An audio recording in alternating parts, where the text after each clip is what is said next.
angakpaga angakpa makhal makhalgi sei kaya ama tinsinjaraga ama kaktang sakasaba amuka su wali mathang mamangi yamna haithoi singthoi bi amo oibirambi lamngan bi amuka kasage lamngan bi laisram anisuba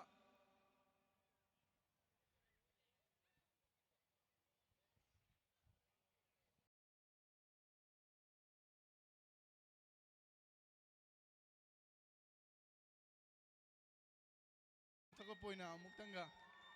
akasari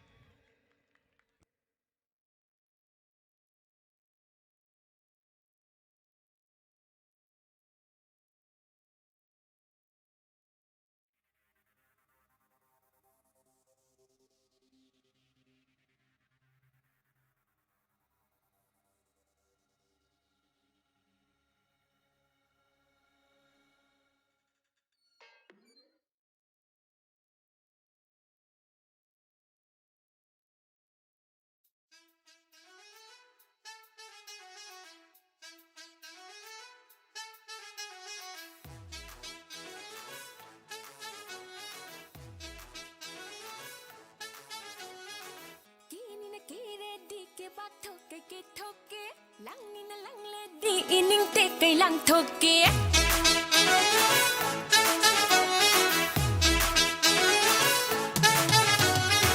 kini na kira badi ke ba thoke ke thoke lang ni na lang le badi ining te kai lang thoke chak jab kaya gi thamoi i thak hau han ge momoi ma ko khang da na ma thum ma rang hau han ge matam su on ma le de na tu supacay no Layrang fugay na salapay Na thamoy siya sumata Okay dito lang nito ay kitang matsage na Nang siyagi oy regena ay sunangi oy rodana Nang siyagi oy regena ay sunangi oy rodana Nang siyagi oy regena ay sunangi oy rodana Nang siyagi oy regena ay sunangi oy rodana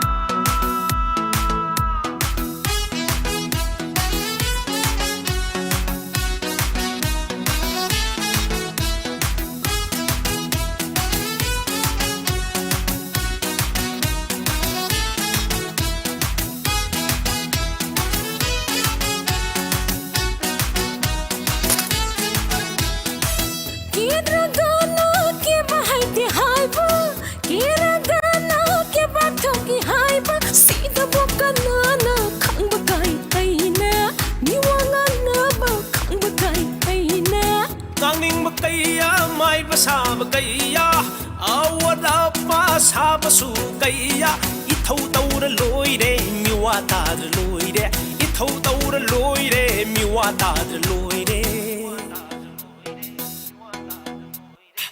ini na kera di ke ba thoke ke thoke lang ni na lang le di ining te kai lang thoke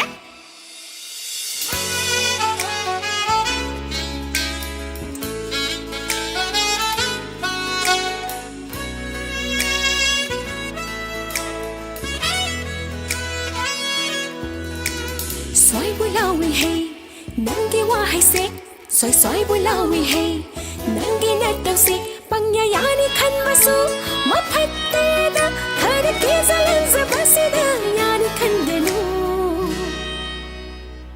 Nungsiba daw mitang basu kayani Nungsibagi koirang basu kayani Nungsiba daw mitang basu kayani Nungsibagi koirang basu kayani Yumgi mamau oi biro nang na kening gezero Aigi taloi oi zero nang na langing lang zero Yumgi mamau oi biro nang na kening gezero Aigi taloi oi zero nang na langing lang zero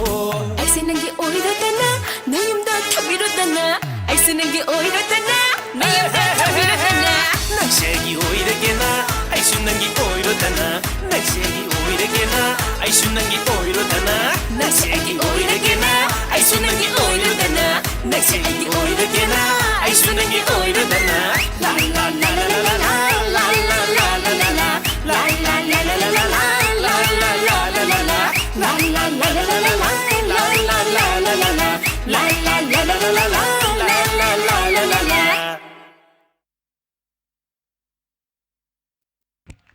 lamganbi thoki ba yagi roi lamganbi hang nang si sari ba jagoi yam phajai myam na su yam na khoba au khubi jin tawi adubu nahak si kadai dagino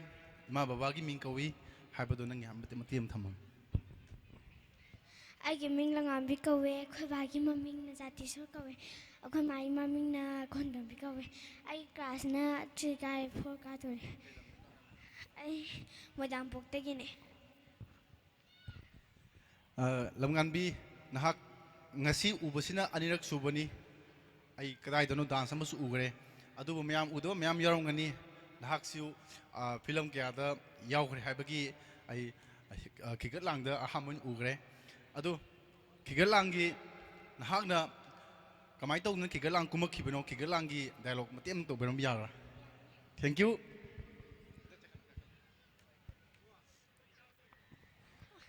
mayam ai dialogue tau jarage hi ai khona kumise kigat lang rehearsal ne da ko film do adu ki rehearsal ai se sab ka sadu ne bakka jar khandi bakta sune lakne ra kanu ko ha nang na ba bakte har ba nem ta la phu ni khamra ai chale thank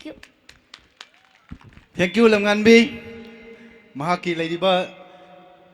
sangsiga mage toktorok ba acting ka hena nungai jai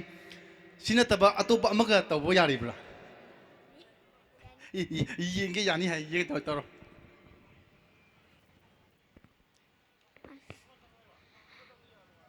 oja ai je kokta roi lai bune ba kokta lai ba ko adu chinna phong ba tingam da ba adu oja ai kokta loi lai kokta lai ko ja kokta lai ko ja thank you Agasi lamganbi yare yamna mahaki talent ubadi yamna angak pa phawi asugumna lamdam asida leiriba khwai punamakna lairik tamba amadi tongan ma mahi kya ama tamnariba asida art acting gi masi amasu art acting haiba sisu mahaki su tongan ba magul hei choi ching thoi ba leiba se akoi punamakna mahaki apamagi matungina haureiba angang dugi matungina tawba sisu kani haina thamjage myam lebiriba asigi tanja lojeraga kedagi president ubiriba myam na masak khangnaraba agi amba rangilal mahaki tonganba tanja amaktang lojage mahaki tonganba mahakne stage leiringai da hangningba tawhunningba khara tawba yagani haibado agi side thamjage mahakna kokachari agi amba rangilal nambol kedagi di president takasai thank you Suresh thagachari atai kaisunate amna thamoi sengna thamoi dagi amakpa amatta laitana pungning chetna laining tho khori phabai pai bungo amadi saning lairembi imagi khoya khada thamoi sengna mayamda paudam jaba makak thamjage hauzik program loi banatri makha tana akhoi program makha chathajagini thamjaning ba wafam di lengbi reiba Nambol Bora Festival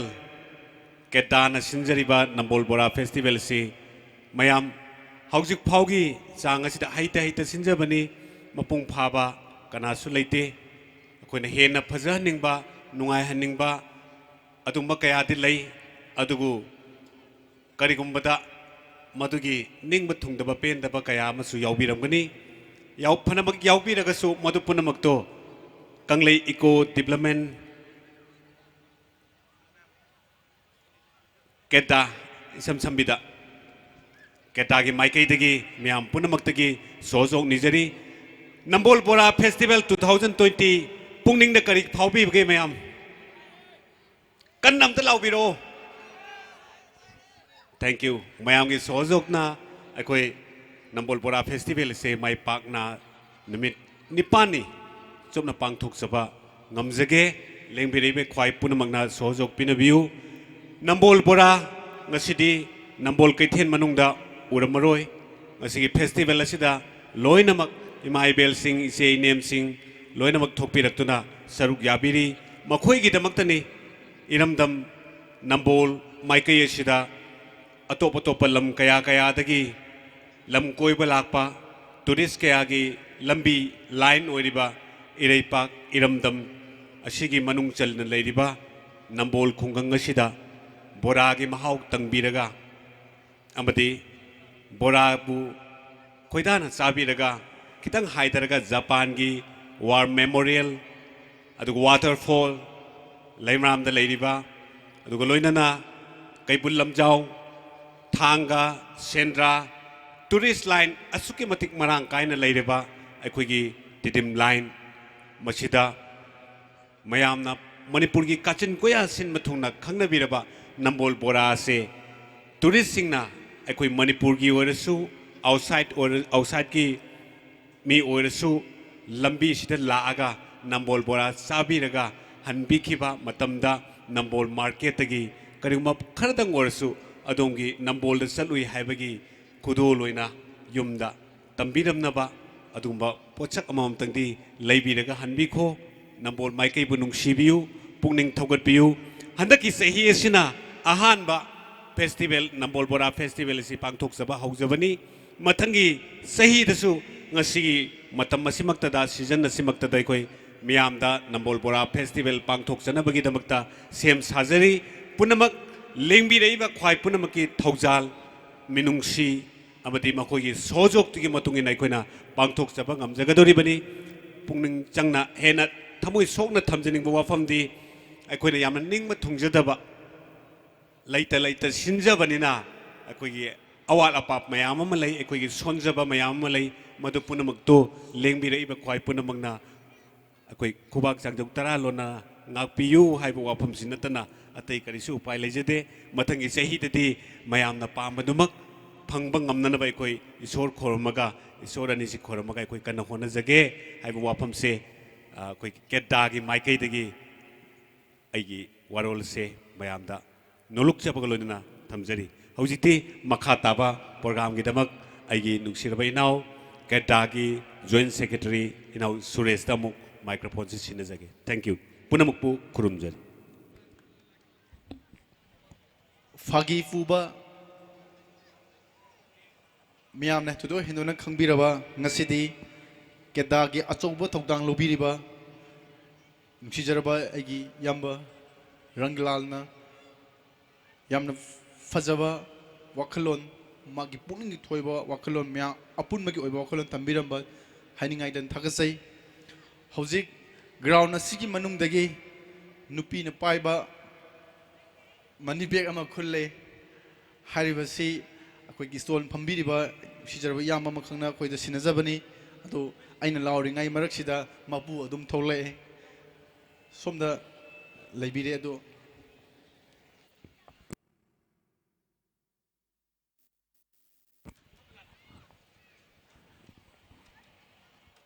hojik ngasiga skum naba nambol bora festival asigi tungan ba company jing farm singna sponsor tobirakpa loktok chabai tanja adu logjage tobani adubu yamarangilal na wafam khara thambiba asigi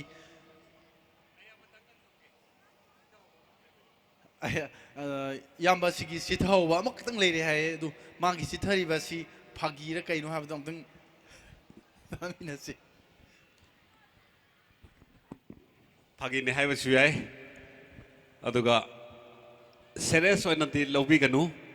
maduma khoina tawbitaba yade haibadi ketagi maikai tagi lejite lengbi reiba khwai punamagna puksel sauna kedada mathangi kumonda hena chauna pangthok saba ngamjanabagi damak mateng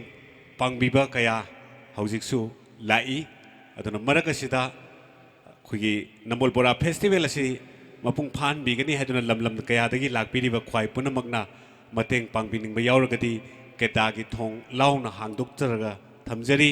adomodongi ming ekhoi miyam mangda saktak sabaga loinana miyamda khangan jabagi tanja dusu laujagani aduna kedagi adomodongi tengbang gi damakta thong launa hangdok charaga thamjari mathang sahida amukka hena mapung phaba nambol bora festival ohenjanabagi damakta Thank you very much. Thakasari, Member President. I matam longjar aroi mathangi aroi ba lakpiri ba ngasai mokoi anigi performance ani tobagi aroi ba tobigada ba kokansari Zenis Toksom amukaso kubak nizari Zenis Toksom.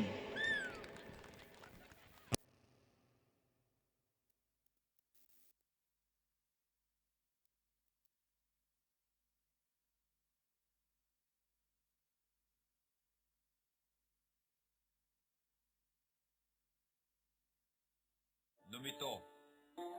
14 February ni ai thamoi kai khibagi wari se isai oina saklaga lirage perfume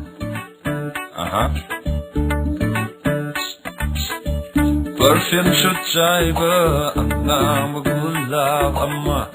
udana chali aina magi natta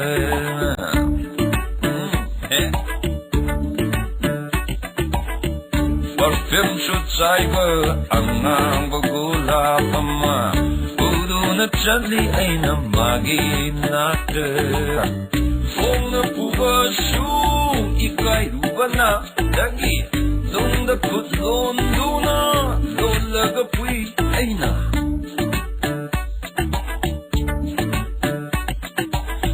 atu magi manna yoraga bargi oi tamba tom sa hatoi adai madi du kagalan nakre adai lai dong mai Waktu sema ngai hab lukam sini yai daga pai lawai sisa ngai hab waktu tarat pada aibu yang laga no flami malang bana aire I asuma kap tau badi hai tanna nanna gulab kalang lido ikai daro mai thabo gulab kalang limato ikai daro mai thabo what is that isipra sama ega nande taga buliraga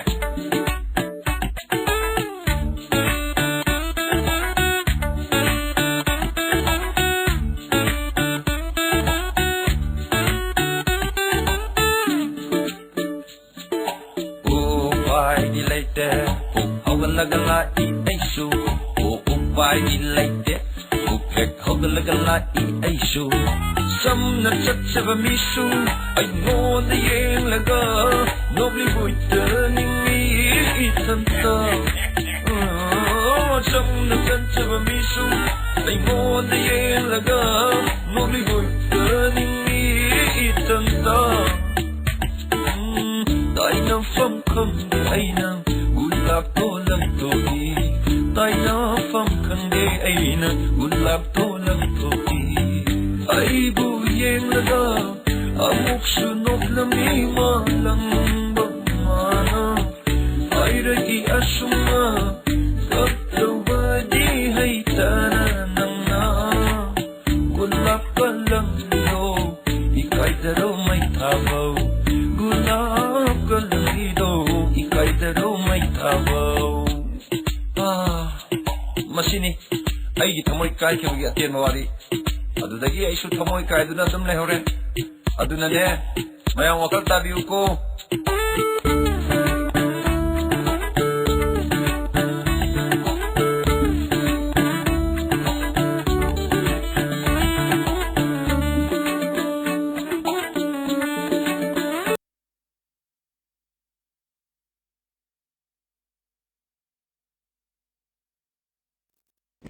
Zenis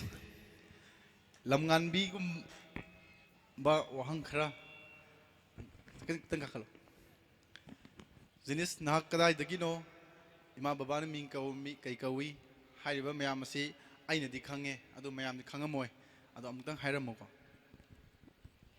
ai moira bogdagini ai gi ming Jeris kawi ai gi mama gi ming na Rita kawi ai gi papa gi ming na Sanjoy kawi thank you Zenis se film khara yaw gi ba male yaw ko ꯐꯤꯂꯝꯁꯤꯡ ꯑꯗꯨꯒꯤ ꯃꯔꯛꯇ film ꯃꯃꯤꯡꯗꯣ ꯍꯥꯏꯔꯀꯥꯟꯗ ꯗꯥꯏꯂꯣഗ് ꯃꯇꯦꯛ ꯑꯃ ꯇꯧꯕ ꯌꯥꯒꯗ꯭ꯔꯥ? Thank you. ꯑꯩ dialogue ꯇꯧꯖꯔꯒꯦ. ꯀꯩꯅꯣ ꯆꯥꯛ ꯂꯣꯏꯔꯦ ꯂꯣꯏꯔꯦ ꯍꯥꯏꯔꯒ ꯆꯥꯛ ꯍꯧꯖꯤꯛꯐꯥꯎ ꯂꯣꯏꯔꯝꯗꯦ ꯀꯩꯅꯣꯕꯁꯦ ꯍꯥ ꯑꯩꯒꯤ ꯃꯥꯏꯀ꯭ꯔꯣꯐꯣꯟꯗꯣ ꯃꯤꯅ ꯃꯨꯟꯒꯗꯤ ꯂꯥꯎꯒꯅꯤꯅꯦ ꯅꯪꯕꯣ ꯁꯥꯏꯗꯒꯤ ꯆꯥꯛꯇꯣ ꯂꯣꯏꯔꯦ ꯂꯣꯏꯔꯦ ꯍꯥꯏꯔꯒ ꯍꯧꯖꯤꯛꯐꯥꯎ ꯂꯣꯏꯔꯝꯗꯦ ꯁꯤ ꯀꯩꯅꯣꯕꯁꯦ. Thank you. ꯊꯥꯒꯠꯆꯔꯤ ꯖꯦꯅꯤꯁ ꯊꯣꯛꯆꯣꯝ. ꯌꯥꯔꯦ. ꯌꯥꯝꯅ ꯅꯨꯡꯉꯥꯏꯕ ꯌꯥꯝꯅ ꯑꯉꯛꯄ ꯇꯦꯂꯦꯟ ꯀꯌꯥ ꯑꯃ ꯄꯤꯛꯂꯤꯕ ꯑꯉꯥꯡꯁꯤꯡ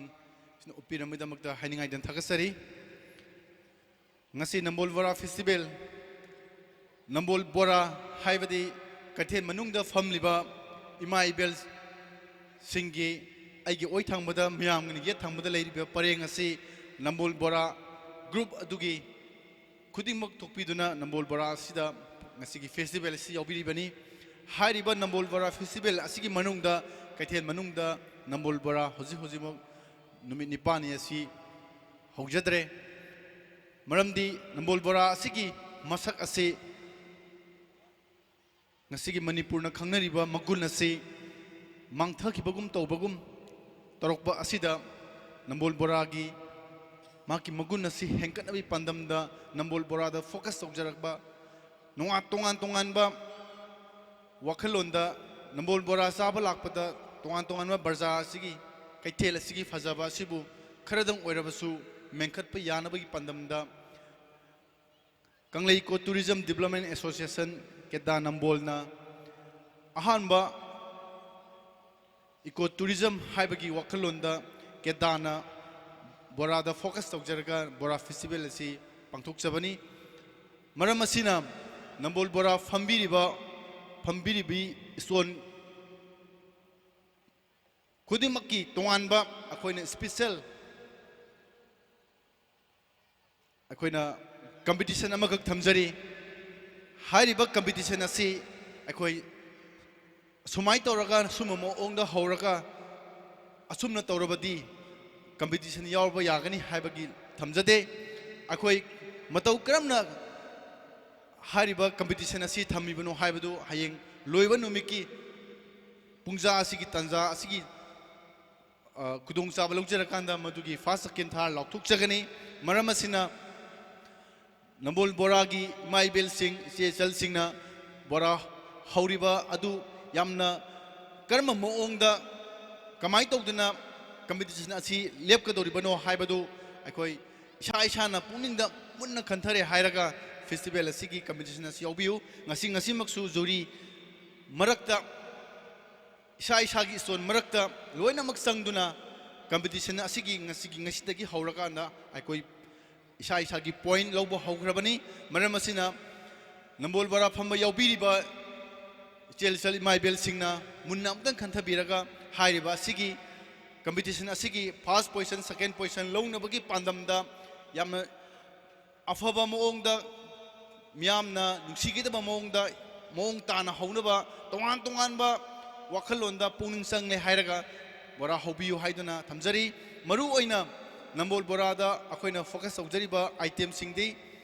ꯑꯩꯈꯣꯏꯅ ꯃꯤꯌꯥꯝꯅ ꯊꯣꯏꯗꯣꯛ ꯍꯦꯟꯗꯣꯛꯅ ꯈꯪꯕꯤꯔꯕ ꯃꯨꯛꯊꯨꯕꯤ ꯃꯅꯥ ꯑꯗꯒꯤ ꯑꯋꯥ ꯐꯗꯤꯒꯣꯝ ꯀꯦꯁꯦ ꯃꯅꯥ ꯃꯤꯌꯥꯝꯅ ꯇꯦꯔꯥ ꯄꯥꯏꯕꯤ ꯃꯅꯥ ꯍꯥꯏꯅ ꯈꯪꯕꯤꯔꯤꯕ ꯇꯦꯔꯥ ꯄꯥꯏꯕꯤ ꯃꯅꯥ ꯅꯨꯡꯁꯤ ꯍꯤꯗꯥꯛ ꯇꯣꯉꯥꯟ ꯇꯣꯉꯥꯟꯕ ꯑꯩꯅ ꯇꯝꯕꯗ ꯂꯣꯏꯕ ꯅꯥꯏꯔꯔꯣꯏꯗꯧꯕ ꯃꯈꯜ ꯑꯁꯤꯅ ꯕꯣꯔꯥ ꯍꯧꯕꯤꯔꯒ ꯃꯈꯜ ꯃꯊꯦꯜꯒꯤ ꯕꯣꯔꯥ ꯍꯥꯞꯆꯤꯟꯕꯤꯔꯀꯥꯟꯗ ꯑꯩꯈꯣꯏꯒꯤ ꯐꯦꯁꯇꯤꯚꯦꯜ ꯑꯁꯤꯒꯤ ꯃꯒꯨꯟ ꯃꯥꯒꯤ ꯃꯊꯦꯜ ꯐꯦꯁꯇꯤꯚꯦꯜ ꯑꯁꯤꯒꯤ ꯇꯣꯉꯥꯟ ꯇꯣꯉꯥꯟꯕ ꯃꯗꯨꯒꯤ ꯐꯖꯕꯗꯨ ꯎꯠꯅꯕꯒꯤꯗꯃꯛꯇ ꯑꯩꯍꯥꯛꯅ ꯉꯁꯤꯒꯤ ꯇꯥꯟꯖꯥ ꯂꯧꯖꯔꯒ ꯃꯌꯥꯝ ꯊꯝꯖꯔꯤ. ꯂꯣꯏꯅꯅ ꯉꯁꯤꯒꯤ ꯑꯁꯤꯒꯨꯝꯂꯕ ꯐꯦꯁꯇꯤꯚꯦꯜ ꯑꯁꯤ ꯑꯣꯏꯅꯕ ꯍꯣꯠꯅꯕꯗ ꯀꯦꯗꯥꯅ ꯁꯤꯟꯖꯔꯤꯕ ꯑꯁꯤꯗ ꯅꯝꯕꯣꯜ ꯑꯃꯗꯤ ꯇꯣꯉꯥꯟ ꯇꯣꯉꯥꯟꯕ ꯂꯝꯗꯝꯗꯒꯤ ꯁ꯭ꯄꯣꯟꯁꯔ ꯇꯧꯕꯤꯔꯛꯄ ꯁꯦꯜꯒꯤ ꯃꯇꯦꯡ ꯄꯥꯡꯕꯤꯔꯛꯄ ꯃꯌꯥꯝ ꯑꯃ ꯌꯥꯎꯕꯤ. ꯍꯥꯏꯔꯤꯕ ꯑꯁꯤꯒꯤ ꯃꯔꯛꯇ ꯑꯩꯍꯥꯛꯅ ꯁ꯭ꯄꯣꯟꯁꯔ ꯇꯧꯕꯤꯔꯛꯄ ꯐꯥꯔꯝ ꯈꯔꯒꯤ ꯃꯃꯤꯡ ꯑꯝꯇꯪ ꯃꯌꯥꯝꯗ ꯅꯤꯡꯁꯤꯡꯖꯒꯦ. ꯑꯩꯅ ꯋꯥꯠꯂꯤꯕ ꯑꯁꯤ ꯆꯤꯊꯕ ꯌꯥꯎꯔꯒꯁꯨ ꯊꯣꯏꯗꯣꯛꯅ ꯋꯥꯔꯧꯕꯤꯒꯅꯨ. ꯑꯩꯈꯣꯏꯅ ꯈꯔ ꯈꯟꯀꯠꯆꯔꯀꯥꯟꯗ ꯑꯍꯥꯟꯕꯒꯤ ꯐꯦꯁꯇꯤꯚꯦꯜ ꯑꯁꯤꯒꯤ ꯃꯥꯡꯑꯣꯏꯅꯅ ꯌꯥꯝꯅ ꯉꯜꯂꯤꯉꯩ ꯃꯇꯝꯗ ꯑꯩꯈꯣꯏꯗ ꯍꯥꯏꯕꯤꯔꯛꯄꯒꯤ ꯃꯇꯨꯡ ꯏꯟꯅ ꯑꯩꯈꯣꯏꯅ ꯁ꯭ꯄꯣꯟꯁꯔ ꯑꯁꯤ ꯉꯁꯤꯒꯤ ꯑꯅꯤꯁꯨꯕ ꯅꯨꯃꯤꯠꯀꯤ ꯑꯍꯥꯟꯕ ꯁ꯭ꯄꯣꯟꯁꯔ ꯑꯁꯤ ꯃꯌꯥꯝꯒꯤ ꯃꯐꯝ ꯊꯝꯖꯕꯅꯤ ꯉꯁꯤ ꯍꯨꯝꯅꯤ ꯆꯟꯕ ꯅꯨꯃꯤꯠ ꯃꯔꯤꯅꯤ ꯆꯟꯕ ꯅꯨꯃꯤꯠꯇ ꯑꯩꯈꯣꯏꯅ ꯃꯌꯥꯝꯅ ꯃꯇꯦꯡ ꯄꯥꯡꯕꯤꯔꯛꯄ ꯈꯨꯗꯤꯡꯃꯛ ꯃꯌꯥꯝꯒꯤ ꯃꯐꯝꯗ ꯂꯥꯎꯊꯣꯛꯆꯒꯅꯤ ꯑꯍꯥꯟꯕꯒꯤ ꯑꯣꯏꯅ ꯖꯣꯟꯁ ꯏꯪꯂꯤꯁ ꯁ꯭ꯀꯨꯜ ꯍꯥꯏꯔꯤꯕ ꯁ꯭ꯀꯨꯜ ꯑꯁꯤꯅ ꯑꯍꯥꯟꯕꯒꯤ ꯑꯣꯏꯅ ꯁ꯭ꯄꯣꯟꯁꯔ ꯇꯧꯕꯤꯔꯛꯈꯤ ꯑꯅꯤꯁꯨꯕꯗ ꯕꯦꯊꯦꯜ ꯏꯪꯂꯤꯁ ꯁ꯭ꯀꯨꯜ ꯅꯝꯕꯣꯜ ꯐꯣꯏꯖꯤꯡ ꯅꯝꯕꯣꯜ ꯆꯤꯡꯃꯥꯡ ꯐꯣꯏꯖꯤꯡ ꯑꯍꯨꯝꯁꯨꯕꯗ ꯂꯥꯏꯅꯤꯡꯊꯧ ꯆꯦꯔꯤꯇꯦꯕꯜ ꯍꯣꯁꯄꯤꯇꯥꯜ ꯃꯌꯥꯝꯅ ꯑꯦꯜ ꯁꯤꯗꯥ ꯍꯣꯁꯄꯤꯇꯥꯜ ꯍꯥꯏꯅ ꯈꯪꯅꯔꯤꯕ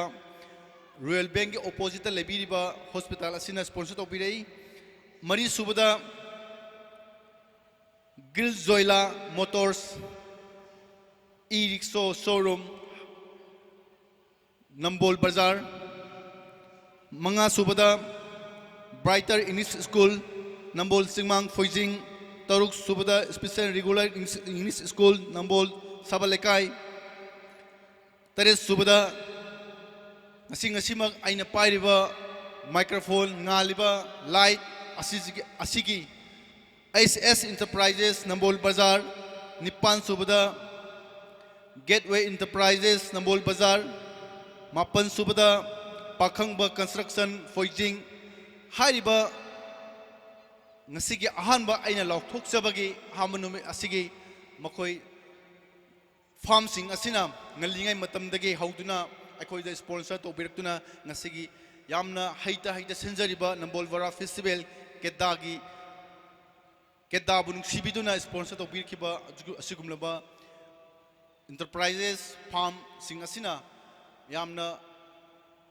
Fazaba Wahai Fazaba Wakalon Kedana Pukalagliba Nambol Barada Focus Toragana Nambolgi Akoibada Tuan Mada Ladyba Zaga Sing Asigi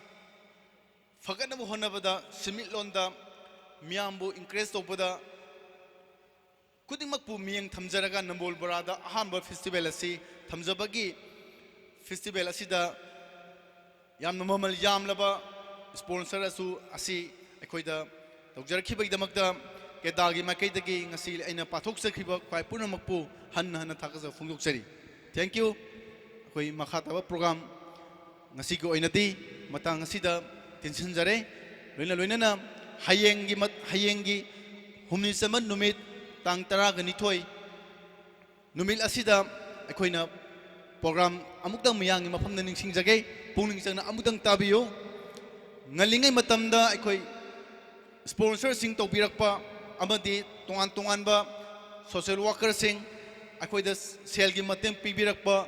Kutimak Akoina Hayengi Sie Sakta Makogi Function Masa among Nalinga Matam Tamzagani Luinana Kara Tengtaraba Kara Nalingai Nungdang Wairangi Matamda Tamzariba Rock Bell Akoina Rock Bell Haragam Yana Kanaraba Sigumaba group Asigi Mamingdi Hayeng Sungchoi Soidan Yang Homnaning Sing Jage Rock Bell Rock Rock Isagi Ben Asigi group Asigi Isai Makan Matian Tamzari Loirakpada Mayamna Toido Hinona Kambiraba Manipurgi Fagigi Lamda Ngasimak Mui Kiagi Puning Tagot Piriba Nopade Group Gi Nopade Hariba Asigi Makoi Tare Nipantara Muki Group Asigi Oiba Nopade program Samjari Kwai Puna Magna Hayeng Asisu Joy Shoydana Lengbirak Nopade Amadi Rock Tuan item Sibu Su Miang Taba Lingbiro Haiduna Sinjalanjari Basingi Makai Hanan Sinjari. Thank you.